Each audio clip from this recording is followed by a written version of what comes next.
Alors l'histoire de Jambeville, c'est une propriété qui a été achetée en 52 par les scouts et qui a appartenu avant à la famille de Motion. C'est une propriété du 17e qui a eu deux constructions. On peut le voir en fait avec le château ici derrière nous. La partie plus claire, c'est une partie plutôt 17e.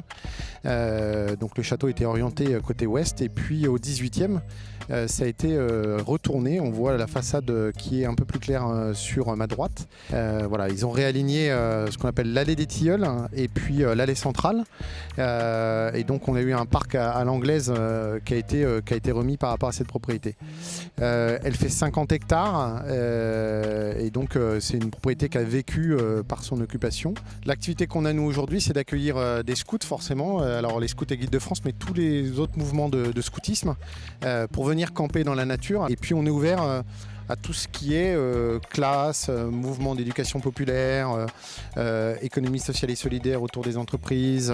Alors la question que tout le monde se pose, comment ça s'organise un frat de Jambeville ici au château? Alors un frat à Jambeville, c'est tous les 2 ans. C'est le 40e cette année.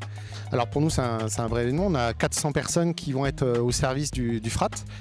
Dont 300 pionniers caravelles, donc des 15-17 ans, qui vont faire à manger. C'est une préparation qui se fait en amont avec le frat sur ce montage des infrastructures et d'essayer d'améliorer d'année en année l'organisation et ce qu'on peut proposer aux frateux.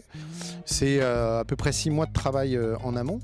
Donc avec l'ensemble des équipes et puis voilà cet engagement qu'on peut avoir tous ensemble de pouvoir monter les villages, installer réseau d'eau et de poser toutes ces infrastructures.